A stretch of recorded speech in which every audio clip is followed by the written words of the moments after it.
Новички часто не могут определиться с форматом игр. Даже выбрав конкретную дисциплину, чаще всего на старте это безлимитный техасский холдем, они оказываются перед выбором: кэш, МТТ, Spin and Go, Sit and Go. Кто-то даже пытается играть во все разновидности сразу. А ведь они совершенно разные, с абсолютно разными стратегиями. И если цель не в простом развлечении, а в достижении положительных результатов, нужно сконцентрироваться на чем-то одном.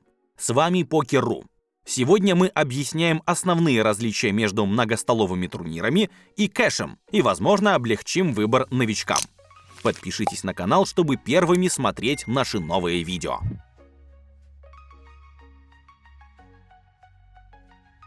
Цели игры. Начнем с определения целей. На первый взгляд все просто. В обеих разновидностях нужно выиграть больше денег, при этом проиграв поменьше. Но это слишком общий подход. Копнем глубже. Кэш – это игра за одним или несколькими столами на реальные деньги. Каждая фишка имеет конкретную стоимость. Упрощенно можно сказать, что задача покериста состоит в том, чтобы забрать чипы оппонентов. Но это в корне неверно.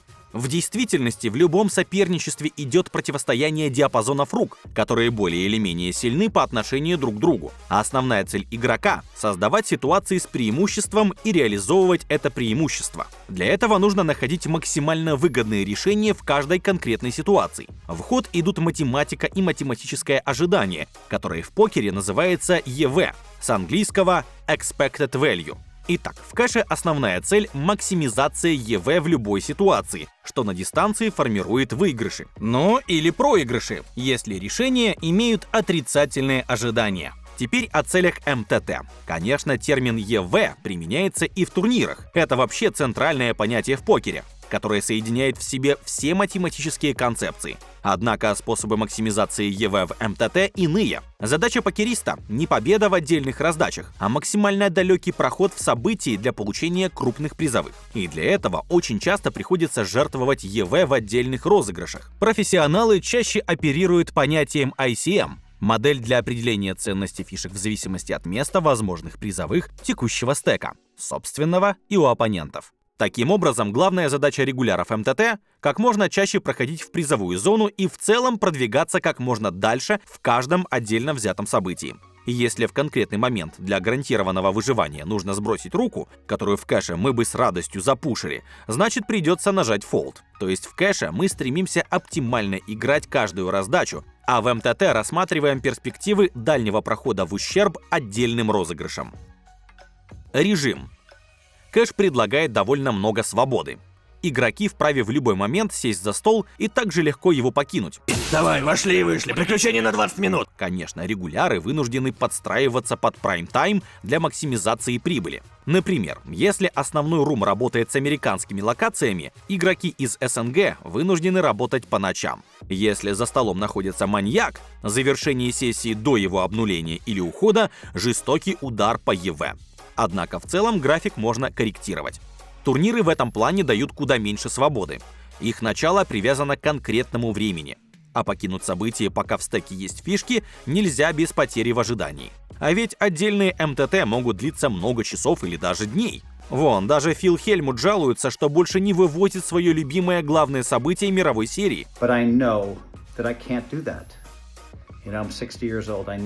Так что, выбирая турниры, осознавайте необходимость более точного планирования сессии. Вы не сможете быстро покинуть столы. Впрочем, иногда сессии заканчиваются слишком быстро из-за серии вылетов, что также ломает планы настроившегося на длительную борьбу игрока. Обязательные ставки.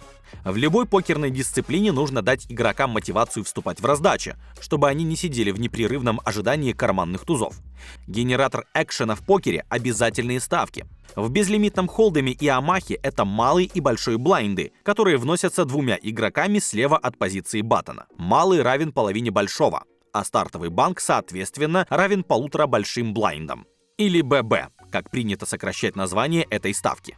В кэше стартовый пот обычно ограничивается такими значениями. Стоимость большого блайнда фиксирована и зависит от условий конкретного стола. С МТТ в начале раздачи тоже собираются блайнды, однако к ним доставляются также дополнительные ставки – анте. В онлайн-румах, где все автоматизировано, анте в размере 10% от стоимости большого блайнда отдают все участники. В живых играх его забирают все у того же большого блайнда. Обычно оно соответствует 1 или 2 ББ. Но это не единственное и даже не главное отличие. Куда серьезнее влияет на ход турнира другая особенность. Стоимость блайндов постоянно повышается, то есть фишки постепенно обесцениваются. И это логично. Участников становится меньше, вылетевшие отдают свои чипы противникам, а пассивные игроки рискуют потерять все, даже не проигрывая непосредственно в раздачах. Например, участники стартуют со 100 тысяч фишек, что равно сотне больших блайндов. На условном 5 уровне те же 100 тысяч будут равны уже 30 большим блайндам, хотя значения различаются в зависимости от структуры турнира. А за финальным столом у всех будут миллионные стеки. Но в больших блайндах почти никто не будет иметь больше 50 ББ. Очевидно, что борьба за чужие и защита собственных блайндов в МТТ куда важнее, чем в кэше, так что от этого непосредственно зависит выживание. Впрочем, это не отменяет необходимость атаковать и защищать блайнды в кэше. Просто сама стратегия в треугольнике баттон-блайнды обычно более тайтовая, то есть осторожная. Кстати, в кэше также бывают столы с анте, особенно в живых соревнованиях. Это повышает мотивацию бороться за стартовый банк. Стеки. В кэше участников оплачивают buy-in, который соответствует выбранному лимиту. Например, при ставках $1-2 минимальная закупка составляет $80, что соответствует 40 большим блайндам. Это минимальный порог для столов безлимитного формата. Однако в большинстве случаев игроки закупаются на 100 больших блайндов. Именно такой запас, как считается, позволяет полноценно реализовать стратегию. Поэтому мы рекомендуем садиться за стол именно с таким количеством. При потере фишек участники имеют право докупиться до начального уровня. Любители часто игнорируют эту опцию. И зря. Во-первых, полный стек позволяет заработать больше в победных банках. Во-вторых, крепкая стратегия строится на определенных размерах ставок и рейзов, которые позволяют управлять размером пота и при необходимости давить на оппонентов. Уменьшенный стек лишает стратегию гибкости. В МТТ потеря стека равна турнирной смерти, то есть вылету. В некоторых событиях предусмотрена реэнтри – возможность повторного входа на протяжении периода поздней регистрации. Однако это требует и повторной оплаты бай-ина. К тому же при вылете вы уже укрепили одного из оппонентов, и теперь вам будет сложнее бороться за высокие места. Сами стеки при этом постоянно теряют ценность из-за повышения стоимости блайндов, поэтому профессионалы вынуждены прорабатывать стратегию для разных уровней стека. И порой она меняется очень существенно. При падении запаса фишек ниже 20 ББ активируется тактика пуш-фолда. Игроки либо идут ва-банк, либо выбрасывают карты. Конечно, и в такой глубине возможны розыгрыши на постфлопе. Однако тактика пуш-фолда – одна из основ турнирного покера. Собственно, с изучения чартов пуш-фолда начинается карьера регуляра. ICM и структура выплат. Понятие ICM в кэше не применяется, так как ценность фишек не меняется. После сессии участники заберут со стола ровно столько, сколько имеют в момент завершения. В турнирах модель ICM оказывает принципиальное влияние на стратегию. Особенно это заметно на бабле и перед финальным столом. Участники с глубокими стеками могут безнаказанно давить агрессией на соперников, которые вынуждены действовать очень осторожно, чтобы не вылететь раньше других. Выбросить карманных тузов на прямом бабле легко. Например, чип-лидер запушил, а затем его пуш уравнял оппонент, который превосходит вас по количеству фишек. Зачем вам рисковать вылетом, если есть шанс запрыгнуть в призы за счет вылета другого участника? Тем более, что в all-in на троих у вас падает эквити. Стоит ли говорить, что в кэше фолд с карманными тузами – это преступление? Даже если до этого в all-in оказались 5 соперников. Обычно в турнирах используется плавная структура выплат с небольшими повышениями до финального стола. Однако именно за финальным столом разыгрываются крупнейшие призы. Сразу после начинается очень агрессивный период с большим числом выставлений. А приближаясь к финалке, снова успокаивается. На самой финалке очень ощутимые пей-джампы, прирост призовых с каждым местом. Поэтому влияние ICM еще заметнее. Никто не хочет рисковать, когда есть шанс взобраться выше. Диапазоны. По сути, покер — это противостояние диапазонов рук. Регуляр должен знать свои базовые спектры, уметь считывать диапазоны соперников и подстраивать собственные под особенности оппонентов. Для столов на 6 и 9 участников есть отдельные чарты.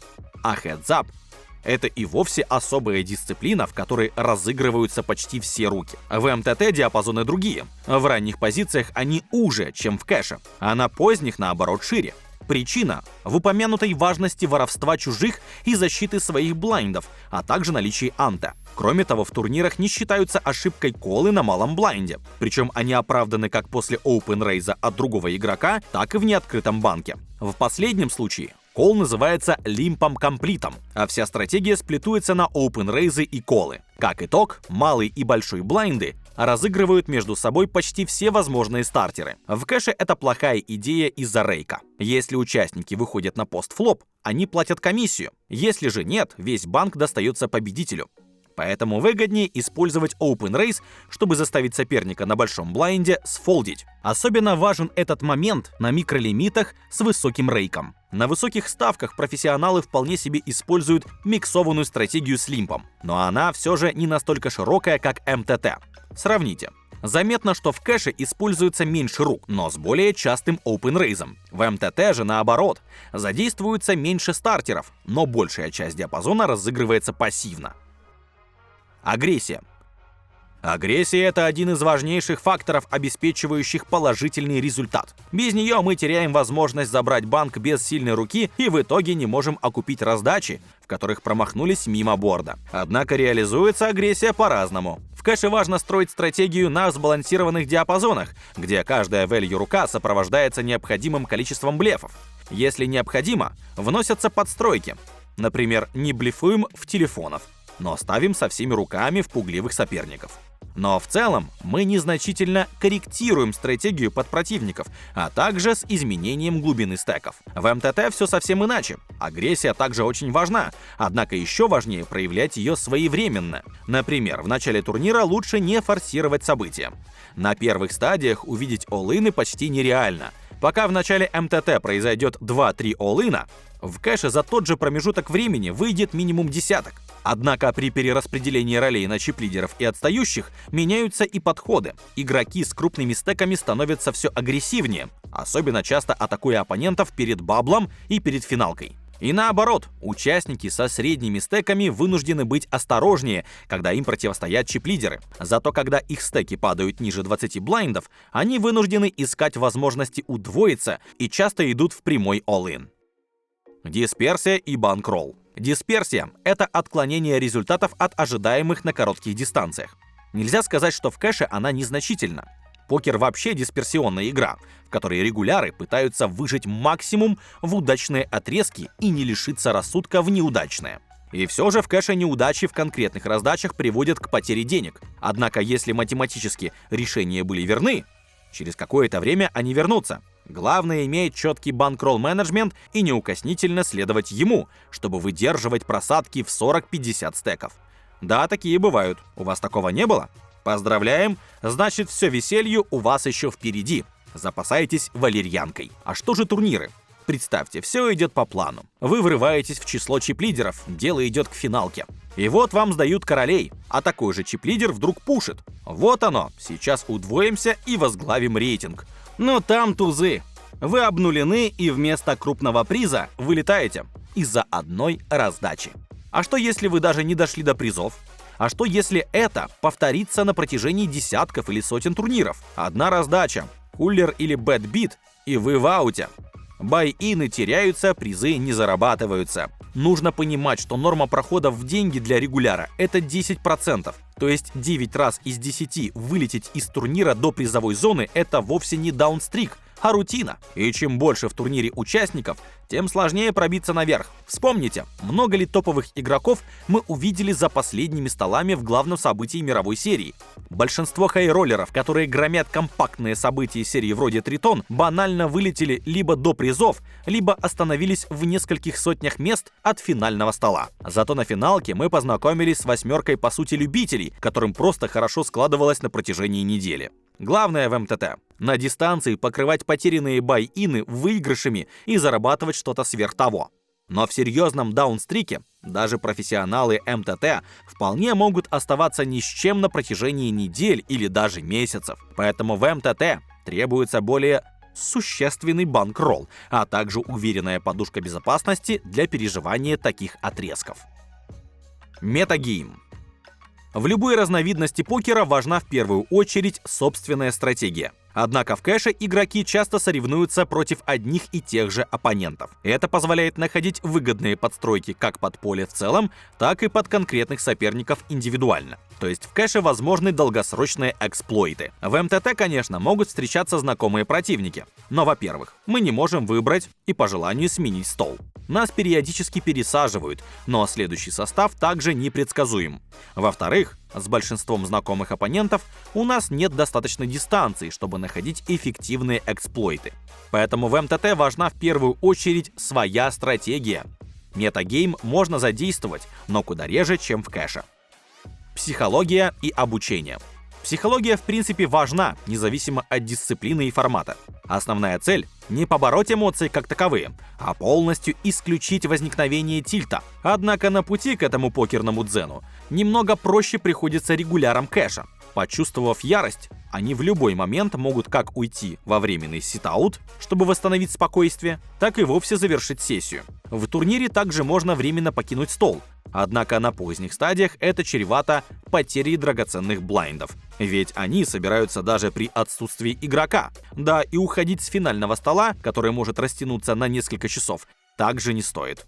Так что сразу после заучивания комбинаций открываем книгу Джареда Тендлера «Игры разума» и начинаем прокачивать нервы. Благо, самый известный покерный психолог дает подробнейшие инструкции по борьбе с тильтом и повышению осознанности. Что касается обучения, подходы также разнятся. Конечно, базовые концепции совпадают. В конце концов, речь об одной игре с одинаковыми правилами. Однако в кэше акцент делается на баланс, ГТО и эксплойтах, а в МТТ на работе с разными стеками, ICM и чарте пуш-фолда. Делитесь видео с друзьями, возможно, кому-то оно поможет определиться с дисциплиной и форматом. И смотрите другое видео, в котором мы помогаем определиться, какой стиль игры выбрать, тайтовый или агрессивный. Пока!